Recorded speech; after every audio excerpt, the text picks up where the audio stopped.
왔는지 저희들은 알지 못하지만 우리 하나님은 아시오매. 하나님께서 저들의 모든 부르짖음에 응답하시고 함께하여 주시어서 이것은 나의 간증이요 이것은 나의 찬송이요 주님 앞에 신앙 고백하는 하나님의 군속들이 다 될 수 있도록 성령의 기름 부음으로 충만케 채워 주옵소서. 아멘. 우리 길송기를 주님께서 두 손으로 축복하시고 축사하여 주시어서 우리 아버지 안에 서울역에서 예배 드리는 데에 조금 더 부족함이 없도록 영권으로 인권으로 물권으로 물 붓듯이 부어주시어서 힘있게 능력있게 하나님의 복음의 기쁨의 소식을 널리 증거하며 외치며 선포하며 전할 수 있도록 우리 고용호 목사님을 주님께서 축복하여 주시옵시고 아멘. 주님 함께하여 주시어서 늘 아버지 하나님의 귀한 생명 영혼들을 위하여 눈물로 기도할 때마다 주 음성 외에는 더 기쁨 없다고 말씀하신 주님의 음성을 들으며 귀한 사명 감당할 때에 조금 더 부족함이 없도록 성령 충만함으로 덧입혀 주옵소서. 영원히 잘된 같이 범사가 잘되며 강건함의 축복을 함께 하시고 또한 이 나라와 이 민족을 대한민국을 하나님의 손에 올려놓습니다. 아버지 하나님께서 두 손으로 축복하시고 축사하여 주시어서 거룩한 나라와 민족이 되게 하시고 사회와 정치와 경제와 문화와 외교와 통일에 이르기까지 모든 아버지 하나님의 기관을 하나님의 손에 올려놓습니다. 하나님께서 두 손으로 축복하여 주시어서 모든 각 기관을 통하여서 아버지 하나님 경제가 회복되게 하시고 이 나라와 이 민족의 아버지 하나님 자유민주주의로 우뚝 서워질 수 있도록 두 손으로 축복하여 주옵소서. 오늘의 모든 예배를 하나님 손에 올려놓사오니 하나님 축복하여 주옵소서. 예수 그리스도의 이름 의지하여 감사하며 기도하옵나이다. 아멘. 감사합니다. 자, 오늘 하나님께서 주신 말씀을 믿고 누가복음 15장 11절 이하의 말씀을 봉독해 드리겠습니다. 누가복음 15장 11절 이하의 말씀입니다. 유명한 탕자의 비유입니다. 또 이르시되 어떤 사람에게 두 아들이 있는데 그 둘째가 아버지에게 말하되 아버지여 재산 중에서 내게 돌아올 분깃을 내게 주소서 하는지라. 아버지가 그 살림을 각각 나누어 주었더니 그 후에 며칠이 안 되어 둘째 아들이 재물을 다 모아가지고 먼 나라에 가 거기서 허랑방탕하여 그 재산을 낭비하더니 다 없앤 후 그날에 크게 흉년이 들어 그가 비로소 궁핍한지라. 가서 그 나라 백성 중 한 사람에게 붙였사니 그가 그를 들러보내어 돼지를 치게 하였는데. 아멘. 자, 우리 이 시간은 말이죠, 우리가 늘 토요일마다 하나님께 특별 찬양을 해주시는 우리 차민자 목사님 외에 여러분이 나오셔서 특별 찬양으로 하나님께 영광 돌려드리겠습니다. 자, 우리 박수로 한번 격려하도록 하겠습니다. 할렐루야.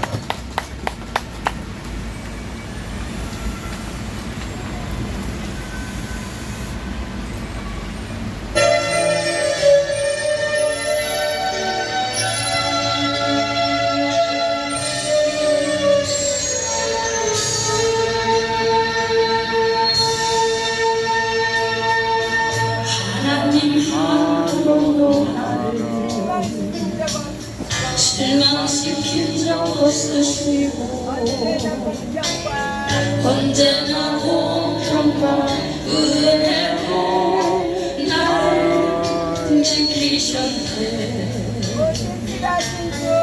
오실시하신 주, 오실시하신 주, 내 너를 떠나주고 아누리라.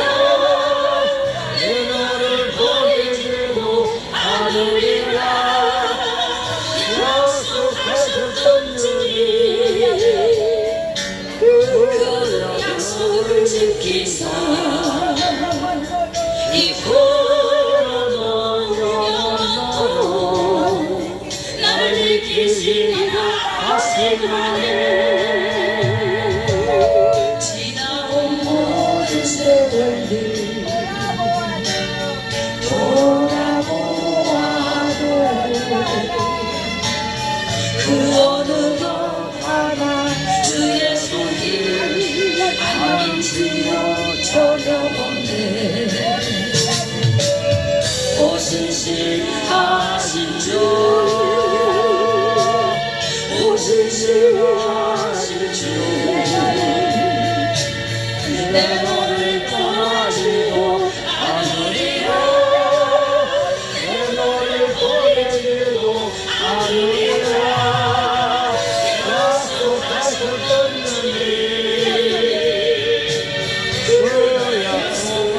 지키사 이후로도 영원토록 나를 지키시리 하시나니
아유 감사합니다.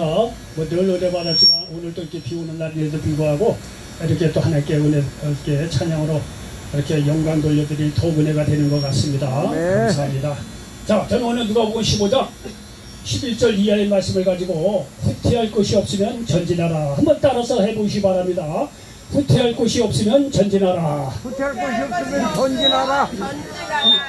이거 뭐 제목부터 은혜가 되지 않습니까? 그렇죠? 자, 오늘 누가복음 15장 11절 이하의 말씀 탕자의 비유를 가지고 후퇴할 것이 없으면 전진하라 이런 제목으로 말씀을 전하면서 하나님 은혜가 넘치시기를 예수님의 이름으로 간절히 축원을 드리겠습니다. 네. 여러분이 현실을 이야기하겠습니다. 서울역에 오신 분들은 말이죠, 그야말로 인생에 더 이상 후퇴할 것이 없는 분들이 많이 있습니다. 현실적으로 그렇습니다. 뭐 그렇지 않은 분들도 물론 있겠죠. 여러분도 사업도 말아먹고 가정도 날아가고 뭐 병 때문에 그런지 사업도 사기를 당했든지 자녀들도 다 떠나고 현실적으로 말이죠, 더 이상 후퇴할 것이 없는 그런 사람들이 서울역에 많이 모여 있습니다. 제가 처음 나와서 사역할 때 부천에서부터 서울역까지 이렇게 와서 말씀을 전하고 사람 만나보니까 하나같이 사연들이 얼마나 그렇게 기구한지 눈물 없이면 들어줄 수 없는 그런 사연들입니다. 다들 말이죠, 물론 있다 보면 본인의 잘못한 것도 사실 없지 않아 있습니다. 근데 본인의 잘못하고는 전혀 관계가 없는데 어느 날 갑자기 사업이 날아가고 뭐 사업 말아먹고 나니까 부인이 이혼해달라 했는데 어떻게 하겠어? 누가 남자가 이혼하고 싶어 하겠어요? 그런 상황에서 부인이 떠나가겠다는데 어찌하겠습니까? 예? 근데 부인을 또 탓할 수도 없는 것이 현실적으로 보니까 너무 이게 소망이 안 보이니까 뭐 물론 그럴 수도 없잖아 있겠죠. 어쨌든 간에 말이죠, 이 서울역에 온 사람들 보면은 말이죠, 정말 더 이상 후퇴할 것이 없는 사람들이 많아요. 사업도 실패하고 가정도 무너지고 사기를 당하고 건강도 떠나고 사람도 떠나고 남는 것이 없는 사람, 그야말로 인생에 후퇴할 것이 없는 사람들이 말이죠, 이 서울역에 말이죠 많은 사람들이 있다는 사실을 우리가 현실적으로 받아들일 수밖에 없습니다. 그런데 여러분요, 그렇게 현실적으로 후퇴할 것이 없는 그런 사람이라고 하더라도 여러분요, 하나님을 의지하시기 바랍니다. 하나님을 의지하는 모든 분들에게 하나님께 새로운 소망을 주시고 전진할 수 있는 기회를 더하여 주신다는 사실을 믿으시기 바랍니다. 여러분요, 하나님은요 좋으신 하나님이기 때문에 실패한 모습 그대로, 병든 모습 그대로, 죄 지은 그대로 하나님께 나오시면 하나님께서 조건 없이 우리 한 사람 한 사람을 받아주시고 회복하여 주시고 다시 삶의 소망을 갖고 전진할 수 있는 능력과 힘과 기회를 더해 주신다는 사실을 믿으시기 바랍니다. 여러분요, 6월달이 되면 말이죠 6.25 우리가 기억을 안 할 수가 없습니다. 1950년 이 남침으로 말미암아 이 북한 사람들이 남침으로 말미암아 6.25 전쟁이 시작이 됐습니다. 그런데 말이죠 이 북한은 말이죠 이 전쟁을 할 때 만번의 준비를 갖추고 나왔기 때문에 파죽지세로 내려오게 됩니다. 두 달 정도 지나서 이 대구하고 부산 외에는 모든 지역이 다 북한군 이 점령하에 그렇게 들어가게 되었습니다. 그야말로 대구하고 부산 외에는 말이죠 다 점령을 당한 정말 일촉즉발에 완전히 희망이 없는 그런 상황입니다. 그때 말이죠 대구에 그 칠곡이라는 지역이 있습니다. 그 칠곡 부근에 보면 다부동이라는 지역이 있는데 그때 이 다부동을 지키고 있는 백선역 장군의 일사단이 있었다고 합니다. 그 일사단이 말이죠 백선역 장군이 그때 아마 사단장이었다고 합니다. 그 일사단은 말이죠 백선역 장군이 이 다부동 그 지역을 지키고 있는데 여러분 거기가 무너지면 말이죠 그야말로 이 뭐 대구고 부산이고 뭐 쑥대밭이 끝나는 거예요.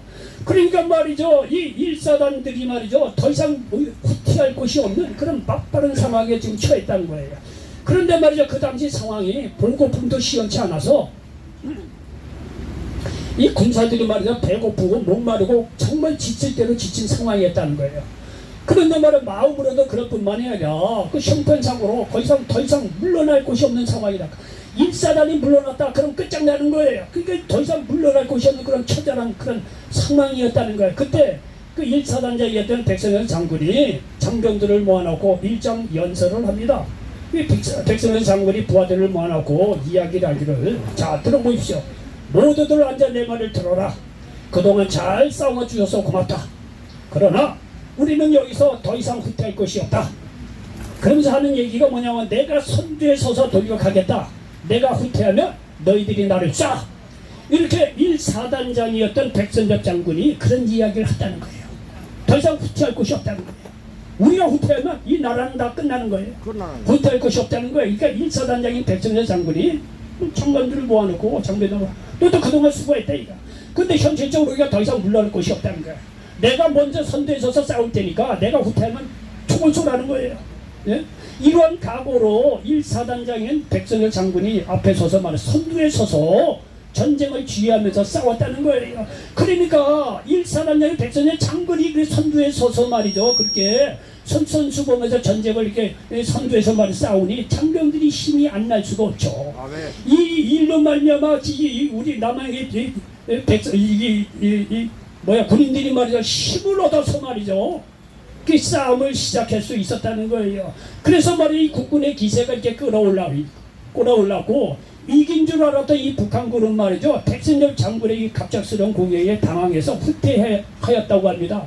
그래서 이 다부동 전투 이후에 전세가 역전되기 시작하면서 인천 상륙작전도 있고 해서 우리가 말이죠 전쟁을 말이죠 끌어올리면서 승리할 수 있는 그런 기회가 역전할 수 있는 기회가 되었다는 겁니다. 이 백선열 장군은요 이후에도 엄청난 이 전국으로 말미암아 33세에 별 4개를 달며 육군 참모총장이 되면서 역사상 유례가 없는 초고속 승진을 했다고 합니다. 여러분 이런 전쟁 역사를 통해서 배울 것은 뭐냐면 후퇴할 것이 없다면 앉아서 죽는 것이 아니라 전진하라는 거예요. 어차피 죽는 목숨이라고 한다면 그 자리에서 죽는 것보다 전진하는 게 낫지 않겠습니까? 여러분 우리 인생도 마찬가지 아니겠어요? 오죽하면 서울역까지 와서 내 인생 이렇게 살 수밖에 없느냐 이거예요. 여러분 서울역에 온 분들 정말 어려운 분들 말이죠 후퇴할 것이 어디 있겠습니까? 근데 후퇴할 것이 없다면 앉아서 죽겠습니까? 여러분 기회가 있잖아요. 사람의 도움으로 안 된다고 한다면 열심히 하나님께 나오라 이거예요. 하나님께 나오면 후퇴할 것이 없는 여러분이라고 하더라도 하나님께서 여러분 있는 그대로 봐주시고 말이죠 도와주시고 힘주시고 새롭게 여러분 전진할 수 있는 소망을 더해 주신다는 사실을 믿으시기 바랍니다. 오늘요 누가복음 15장 11절 유명한 탕자의 비유입니다. 탕자의 비유가 그런 겁니다. 어느 마을에 두 아들을 둔 아버지가 있었다는 거예요. 근데 둘째 아들이 말이죠 어느 날 잡아서 아버지께 하는 얘기가 아버지 내게 돌아온 유산을 달라는 거예요. 배우망덕하지요. 유산은 말이죠 아버지가 돌아가시고 난 뒤에 주는 거지 살아선 전에 이렇게 말이죠 둘째 아들이 와서 아버지 내게 돌아온 유산을 달라는 거예요. 근데 이 아버지가 좋으신 아버지고 이 아들을 믿기 때문에 다시 돌아오려고 생각을 하고 둘째 아들에게 말이죠 첫째 아들하고 둘째 아들에게 동일하게 유산을 물려줬다는 거예요. 근데 말이 둘째 아들이 말이야 그 유산을 물려받고서 말이야 아버지 보기 싫으니까 먼 나라에 가서 살았다는 거예요. 근데 먼 나라에 가서 살다 보니까 처음에 돈이 있었을 땐 좋았을는지 모르지만 그 돈 가지고 흥청망청 호랑방통에 다 지냈다는 거예요. 아 그리고 말이죠 자기가 살고 있는 나라에 큰 흉년까지 들어서 이제는 말이죠 먹을 것이 없게 된 거예요. 그러니까 이 둘째 아들이 남의 집에 모성으로 들어간 거예요. 그 남의 집 일꾼으로 들어갔는데 그 주인이 말이 둘째 아들을요 들에 나가서 돼지를 치게 했다는 거 아니에요. 돼지 친다는 것은 이스라엘 사람들의 생각하고도 쉽지 않은 그런 직업이에요. 아주 돼지를 불결하게 생각해서 먹지도 않아요. 지금도 그래요. 근데 둘째 아들이 말이죠 이렇게 말 들에 나가서 돼지를 칠 정도라는 얘기는 이제 그 인생 막장이라는 거예요. 끝났다는 거예요. 그런데 그래서 말이죠 돼지를 들에 나서 들에 가서 말이죠 돼지를 치고 있는데 흉년까지 들어서 먹을 것이 없어서 이 돼지가 먹는 쥐염 열매라는 게 있어요. 콩깍지하고 조금 크다는 겁니다. 그런데 말이죠 이렇게 말이죠 이 정말 돼지가 먹는 그 쥐염 열매로 좀 배를 치우고자 그거조차도 주는 사람이 없다는 거예요. 그리고 말이죠 이 사람은 더 이상 물러날 곳이 없을 정도로 된 거예요. 한때는 그렇게 말이죠 부잣집 둘째 아들로서 말이죠 떵떵거리며 돈이 있으니까 살았을는지 모르지만 이제는요 더 이상 물러날 곳이 없어요. 아버지를 떠나서 그 돈보다 다 말아먹고 남의 집 모성으로 들어갔는데 거기까지 흉년이 들어서 돼지까지 치는 일까지 했으니 얼마나 말이죠 인생 막장이겠냐는 거예요. 여러 서울역에 온 분들 남한테 이야기하기가 부끄러울 정도로 정말 인생 막장인 경우가 있지 않겠습니까? 더 이상 물러날 곳이 없는 경우가 얼마나 많이 있겠습니까? 여기 둘째 아들이 그런 거예요. 둘째 아들은 너무 극과 극이에요. 한때는 돈이 많이 있었는지 모르죠. 이제는 다 말아먹고 말이죠. 더 이상 물러날 곳이 없는 돼지 먹는 쥐염 열매조차도 주는 사람이 없을 정도로 인생 막장이죠. 끝이죠. 더 이상 물러날 곳이 없죠. 이 사람은요. 정말요. 근데 이 사람이 말이죠. 가만히 생각하면 자기가 물러날 것이 없는 그런 상황 속에서 가만히 생각하니까 내 아버지 집에는 풍족한 풍군이 얼마나 많은가. 그래서 깨닫은 거예요. 우리 아버지가 부자고 우리 아버지는 좋으신 아버지구나 라는 거를 깨달은 거예요. 이 풍꾼조차도 풍족하게 그렇게 대해줬다는 거예요. 그 전에는 그런 걸 몰랐는데 자기가 고생을 쳐다보니까 자기 아버지가 부유하고 자기 아버지가 좋으신 아버지라는 것을 그때서야 발견한 거예요. 부모의 고마움을 언제 발견한다? 인생 막장일 때 발견할 수 있어요. 잘 나갈 때 부모에게 뭐 효단다? 그런 거 별로 없어요. 다 자기가 인생을 고난을 겪어봐야 부모의 고마움을 느끼는 거예요. 이 둘째 아들은 자기 인생의 막장에 가서 마저 더 이상 물러날 곳이 없어도 돼지 먹는 쥐염 열매조차도 먹을 수밖에 없는 그런 현실을 가지고 누가에게 가서 하수연합니까? 자기가 판 사업자들인데 어떻게 보면요.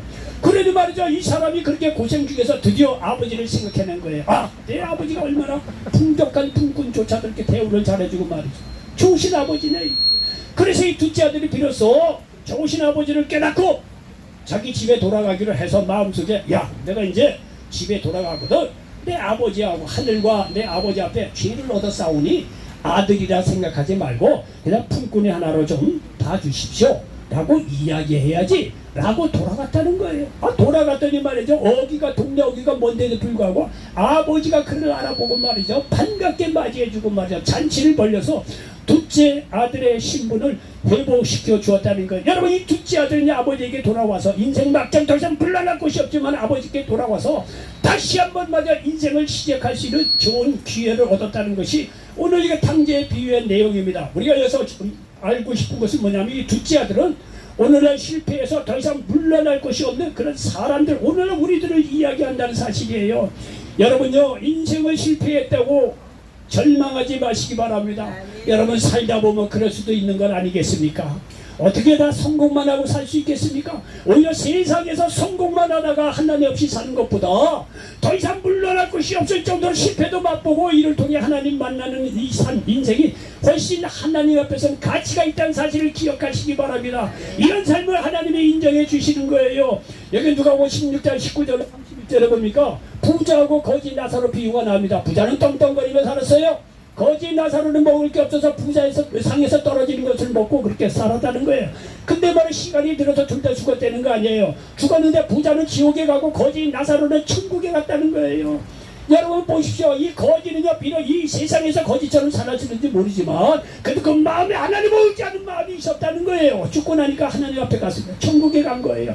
여러분 여기 거지는요 나사로라는 이름이 있잖아요. 그래도 부자는 이름이 없어요.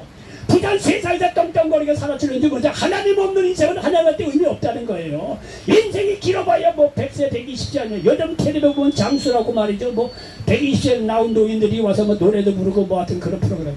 난 그런 거를 보면서 좋다 이거야.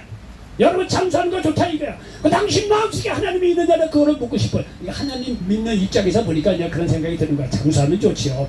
근데 아무리 장수하고 호요 시간들 무슨 소용이 있겠느냐 이게 하나님이 없으면 그러한 인생 하나님 옆에 가면 다 소용이 없지.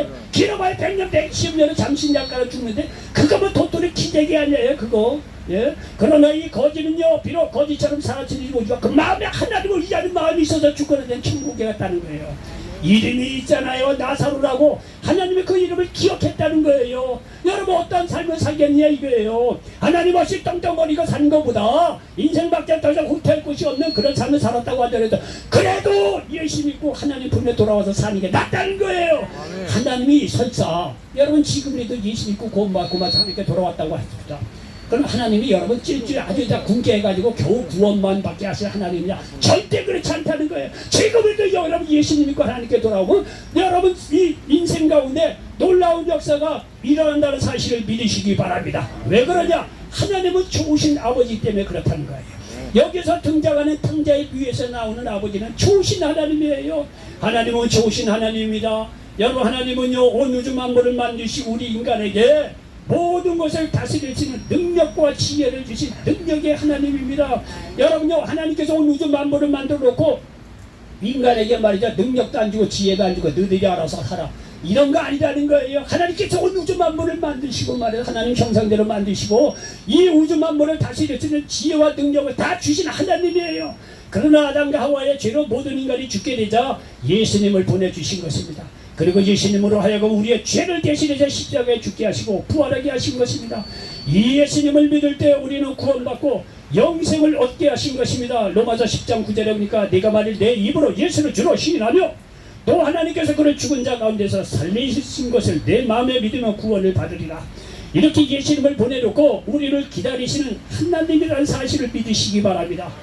여러분 예수님께서 오셨어요. 가시는 곳마다 천국 복음을 전하시고 모든 병든 자와 모든 약한 자를 치료해 주셨습니다. 마태복음 9장 35절에 보니까 예수께서 모든 도시와 마을에 두루다니사 그들의 회당에서 가르치시며 천국 복음을 전파하시며 모든 병과 모든 약한 것을 고치시니라 말씀하고 있습니다. 여러분 예수님은요 페토리스에 가서 말씀을 천국 복음을 전하고 난데 모든 병과 모든 약한 고치셨어요. 오늘날의 교회는 이 패턴을 따르는 교회가 생각보다 많지 않습니다.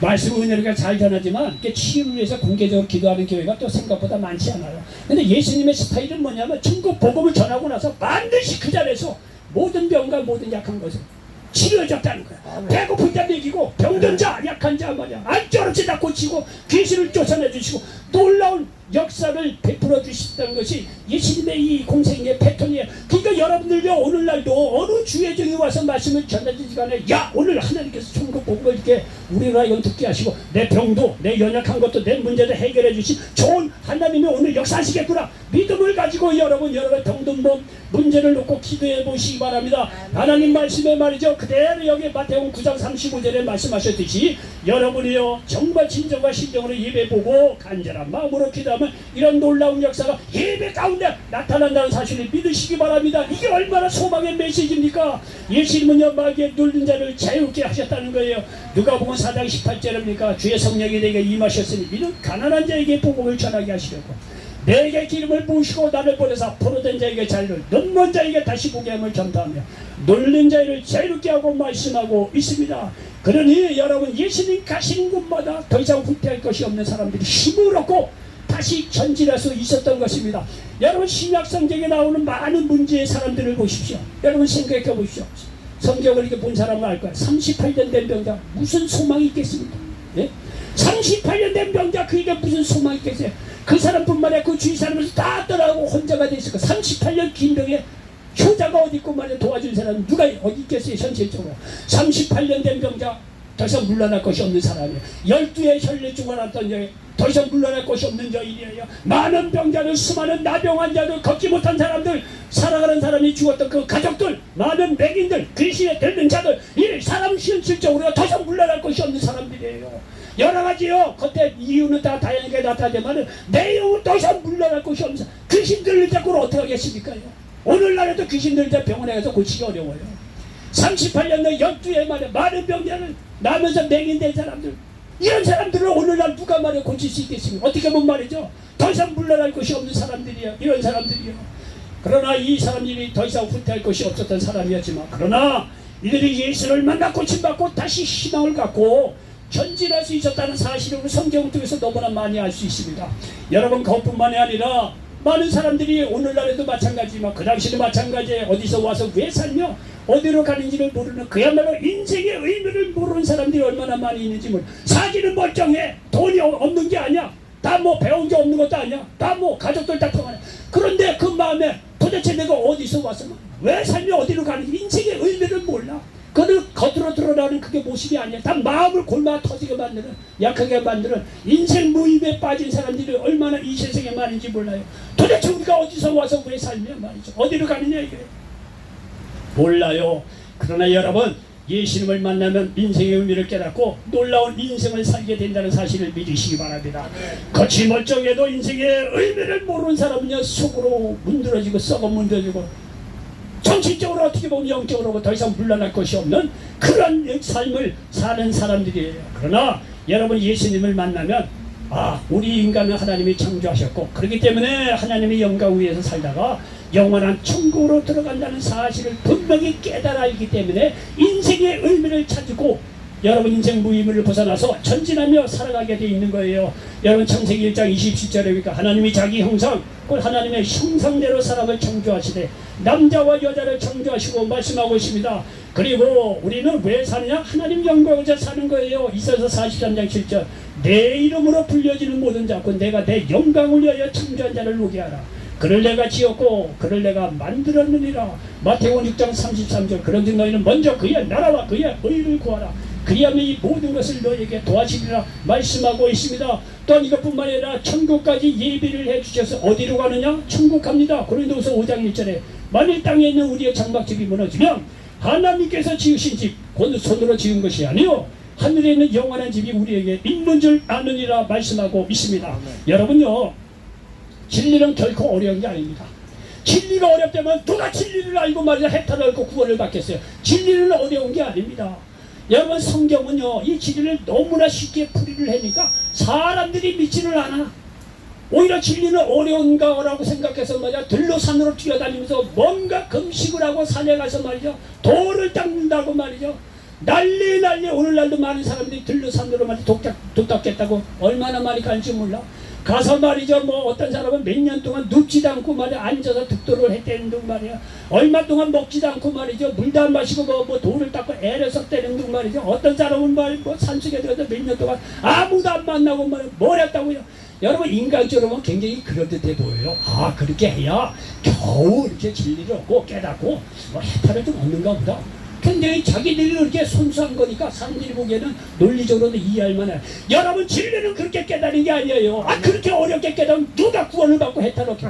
여러분, 성경에서 진리를 너무 아주 간단하게만 쉽게 얘기하니까 사람이 믿지를 않아요. 여러분, 그런 게 아닙니다. 성경 안에서 예수를 만나고 오면 진리를 얻어온 게 아니에요. 우리는 어디서 왔냐? 하나님께서 창조해서 온 거예요. 조그만 동물에서 진화된 게 아니야. 하나님께서 자기 형상으로 만든 거. 우리는 어디서 왔냐? 하나님께서 만들어서 하나님께로 온 거예요. 그러면 왜 사느냐? 하나님의 영광을 위해서 사는 거예요. 여러분, 우리가 미술 작품 말이죠 가서 보잖아요. 미술 작품 보면서 뭘 생각합니까?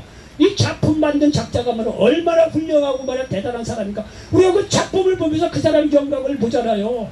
여러분, 마찬가지로 우리는 하나님께서 만드신 피조물이기 때문에 하나님의 영광을 위해서 사는 거예요.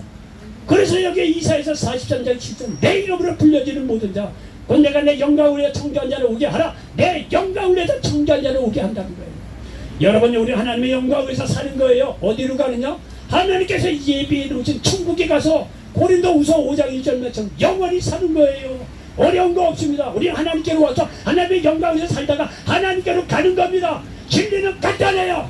그러니까 여러분, 아직 살아생전에 하나님의 영광을 위해서 살도록 여러분의 생각, 마인드를 한번 바꿔보시기 바랍니다. 하나님께서 너무나 좋으셔서 내가 너 도와줄 것이 뭐가 없나? 당장 그럴 겁니다. 여러분 인생 어렵게 사는 게 아니에요. 내가 살려고 했으니까 인생이 어려운 거예요. 예수를 만나고 하나님의 영광을 위해서 내가 살아보겠다고 하면 여러분 마음의 결단을 내리는 순간 누구보다도 우리의 마음을 잘 아는 하나님께서 성령으로 오셔서 여러분을 도우시고 인도하시고 함께하여 주시는 사실을 믿으시기를 바랍니다. 여러분 신약 성경에도 봐도 인생의 의미를 모르는 사람들이 등장합니다.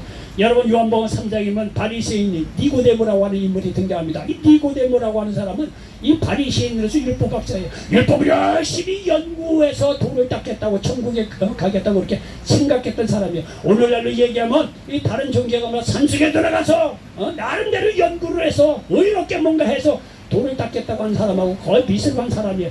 율법을 연구해서 율법대로 행해서 구원받겠다고 합니다. 그런데 그게 됩니까? 안 되죠. 그럴수록 말이죠 마음에 말이죠 이 불안하고 하나님 대한 확신이 없는 거예요.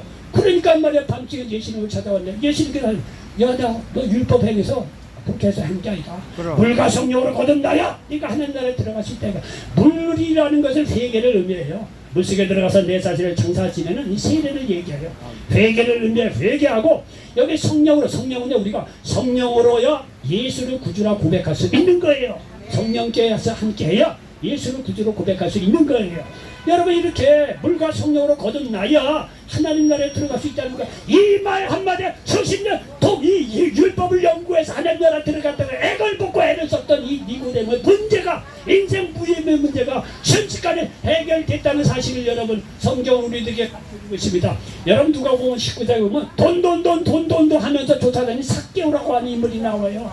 세리장이었어요. 부자였어요. 로마의 세리장. 그래서 자기 동족에게 말이야 돈을 의건해서 엄마는 말이죠 이 로마 정부에 보내고 얼마나 자기 입맛이 붙겠다면서 그렇게 살았던 사람이에요. 부자였다니까 돈 하면서 이 삭개오가 살아보니까 여러분요 돈이 인생의 의미를 주는 게 아니거든요. 그러니까 자기 마을에 살고 있는 예수님이 어느 날 오신 거예요. 예수님을 만났다는 거 아니에요. 그 예수님을 만나고서 복음을 딱 듣고 나서 삭개오가 말이죠 그 자리에서 말이죠 예수님을 만나고 나서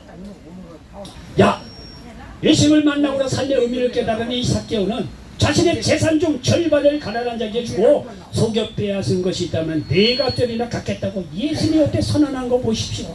예?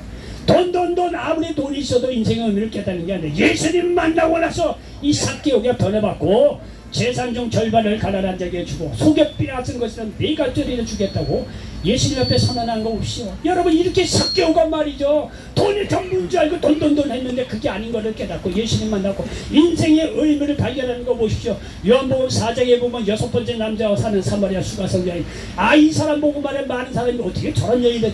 여러분 그 사람이 그 여인은 우리입니다. 예? 이 여인도 남편을 5번 바뀌고 6번째 남편하고 사는데 우리를 얘기하는 거예요. 그 여인을 얘기하는 것이야. 우리도 돈도 명예도 뭐 다 찾아다녔던 사람 아니에요. 찾아다니고 남는 게 없어요. 인생의 의미 그렇게 얻는 게 아니에요. 이 여인도 결국은 막 예수님을 만나고 나서 예수님에게 말이죠 한 소리 듣습니다. 뭐 잔소리 듣는 게 아니고 그 여인의 문제를 정확히 이야기하면서 풀 수 있는 이 말씀도 예수님께서 이 요한복음에 보니까 이렇게 기록하고 있는 것을 볼 수가 있습니다. 요한복음 4장 13절로 14절에 보니까 이 여인에 대해서 이렇게 말씀하고 있습니다. 요한복음 4장 13절 예수께서 대답하여 이르시되 이 물을 마시는 자마다 다시 목마르려니와 내가 주는 물을 마시는 자는 영원히 목마르지 아니하리니 내가 주는 물은 그 속에서 영생하도록 솟아나는 실물이 되리라. 이 말씀 한마디에 이 여인도 말이죠 인생의 참 의미를 깨닫고 예수를 전하는 그런 말이죠 인생이 되었다는 거예요. 니고데모나 삭개오나 여기 사마리아 수가성 여인도 어떻게 보면요 정신적으로 인생의 의미가 없고 인생의 막다른 골목에서 더 이상 이게 후퇴할 것이 없는 그런 인생을 살았던 인생 무의미한 사람들입니다. 이 사람들이 예수를 만나고 말이죠 이렇게 놀라운 인생으로 바뀌어졌다는 사실을 기억하시기 바랍니다. 결론입니다. 살다 보면 더 이상 후퇴할 것이 없는 경우가 있습니다. 어쩌겠습니까? 그러나 절망하지 마시고 예수님을 믿어 새로운 희망을 갖고 전진하는 인생을 사시길 바랍니다. 하나님의 말씀으로 성령으로 여러분을 도우시고 인도하시고 축복하시고 천국 갈 때까지 영원히 잘돼가지 범사이자도 강건한 놀라운 인생으로 여러분 만들어 주실 것입니다. 그런 인생을 사시면서 하나님 영광을 위해서 살아가시는 저와 여러분 되시기를 예수님의 이름으로 간절히 축원을 드리겠습니다. 그러합니다. 주신 아버지 하나님 고맙고 감사합니다.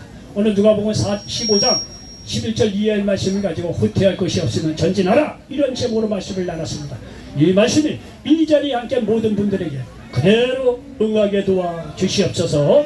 예수님의 이름으로 감사하며 기도하옵나이다. 아멘. 메시. 자, 오늘 저 들으신 말씀 생각하시면서 여러분, 오늘 들으신 말씀이 정말 하나님께서 오늘 내게 주신 말씀이라 정말 개인적으로 깊이 생각하고 받으시기 바랍니다. 이 말씀이 여러분의 마음에 말이야 그대로 응하게 하면 정말 후퇴할 것이 없는 사람이라도 역사가 일어납니다. 어차피 인생 한번 살다가 가는 거예요. 그럼 후퇴할 것이 없다고 한다면 앉아서 죽겠습니까? 오늘 말씀 듣고 예수님 만나서 말이죠, 하나님께 돌아와서 하나님께 주신 희망과 소망과 축복으로 다시 일어나서 전진할 수 있는 사람 되시기 바랍니다. 오늘 말씀이 나의 말씀이 될 수 있도록 기도해 주시고, 나라와 민족을 위해서 남과 북이 복음을 통일될 수 있도록 우리 윤석열 대통령을 위해서도 이 서울역이 소망의 자리가 될 수 있도록 여러분 기도해 주시고, 우크라이나 전쟁도 속히 멈춰질 수 있도록, 그리고 여러분 개인적인 질병이라든가 건강을 위해서도 가정의 회복을 놓고도 기도해 주시고, 자, 이런 기도 제목을 놓고 우리 주여 청하신 후 뜨겁게 한번 기도하겠습니다. 주여!